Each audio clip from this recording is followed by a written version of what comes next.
What's going on, everyone? I'm Steven, and today we're looking at Jackson State University and Talladega College go toe-to-toe with their versions of Way Too Sexy. You know you have that favorite song. Well, this is my current favorite song. So I can't wait to hear this two play. That song.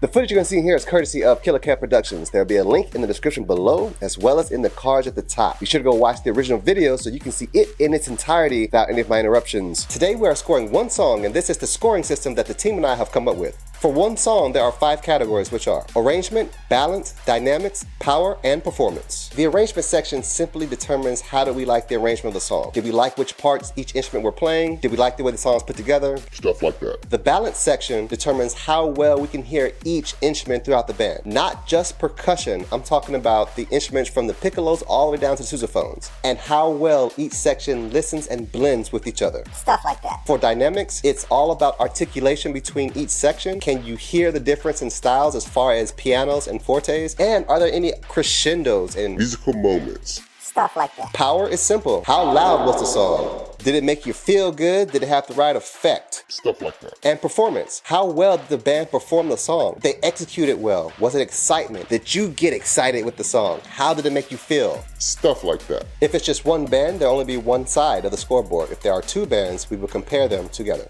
I want to give a shout out to a friend of mine. His name is Officer Brooks. Officer Brooks is a police officer that keeps everyone safe at the events at Hawford Stadium in Stone Mountain, DeKalb County, Georgia. Officer Brooks. This one's for you. The last video I did was a comparison between Jackson State and Talladega during the Pre-season. There's a poll on my community tab, and this right here are the results. Out of 214 votes, 89% of the 214 votes all declared Jackson State the better sounding band. Let's see which band sounds best playing Way Too Sexy. First up, Jackson State. Let's go.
right, there it is right there. That was Jackson State and Talladega going toe-to-toe with Way Too Sexy. Okay, I'm laughing because of this. This whole time, all these performances I've been listening to with Jackson State, I had no idea that was Way Too Sexy. I mean, listen, the song was off the chain. It's like this cranking fun song, and I like it a lot, but I had no idea that was Way Too Sexy. And it's so funny because That's like my current favorite song. I don't know, just to me, I was just, okay. And then, same thing with Talladega, like that song's off the chain. It sounded really, really good. but it just did not sound like Way Too Sexy to me. I heard some parts, and both of them were off the chain, and that's just why I'm laughing. JSU's been playing that like all season. You know that moment where it's just like, Oh, yeah, that's happening. Like right now. The scoring system I'm using is 0 to 5, where 0 is absolute trash. and 5 is complete awesomeness. The band can score up to 5 points in each of the 5 categories, making the total score a band could receive 25. 21 to 25 is superior. 16 to 20 is excellent. 11 to 15 is good. 6 to 10 It's fair. 1 to 5 is poor. and 0 is, Absolute trash. and the program is a Danger to society and needs to be shut down. Okay, for arrangement, it's a 3 for both bands. Now, I'm saying this not in a bad way. There was nothing wrong with either one. They were both very good. I liked a lot of things about both of them. But honestly, to me, Neither one of them sounded like the actual song. It sounded like a cranking version, because I know that all arrangements are interpreted of the actual song. Which is great and fun. I love that. So it sounded like it was a version of the song, and I heard some little melodies from the song in there, but I had no idea that this was Way Too Sexy when I first heard JSU play it. And even when I heard DEGA play it, I couldn't really be like, oh, that sounds like Way Too Sexy. So for that reason, both bands get a 3 from me for arrangement. For balance, it's a 4 for both bands. Both bands get a 4. I felt like they were good. I can hear the melodies, well, the parts that were the melodies, yeah, because the song was cranking. Don't get me, listen, I like both arrangements, but I can hear everything. I can hear all the parts from the tubas all the way up to the piccolos on certain parts, and I thought that the balance was pretty good. So it's a 4 for both bands. For dynamics, it's also a 4 for both bands. In this section for dynamics, I'm also talking about articulation, and the articulation between both bands in each section was pretty good. I can hear everything clearly, and I didn't hear anything that sounded like it was distorted, or I couldn't tell what it was. Except for the actual song on display. For power, it's a 4 for both bands. Now, I was expecting to hear a difference in power, to be honest. I thought that Jackson State was going to be a lot more powerful than Talladega. but also, to be honest, There were some times when Talladega had more power than Jackson and vice versa, so power was both matching in my opinion. And for performance, it's a 5 for both bands. Both dance teams, the DEGA Diamonds and the J-Sets, both looked great. by no means am I an expert on dancing. My big sister's going to help me out with that. Just stay tuned for that. But from what I do see, when I play back the recording, I just mute it and just look at the ladies or the dance teams just dancing without the songs playing in the background, and they both looked very, very good. So It's a 5. And would you look at that? for the total score, it's a dead tie. It's 20 out of 25 for both bands, and that's an excellent rating for me. So great job, both bands. What were your thoughts on the battle of the bands between Jackson State and Talladega College? Could you tell this song was way too sexy the entire time? Jackson State was playing it this season. Does Talladega's arrangement sound like the song? It's off the chain. Does it sound like Way Too Sexy? Do you agree with the scores that I gave? Or do you not? Let me know. Comment down below. Peace. Thanks for watching this video. I really appreciate it. If you have a video that you would like for me to react to, please fill out and submit the request form, and I promise I'll make it happen. The link to the request form is located at the top of the description box down below. If you like this video, hit the like button, and please leave a comment. And if you want to see more videos just like this, subscribe to the channel and hit that notification bell. Peace out.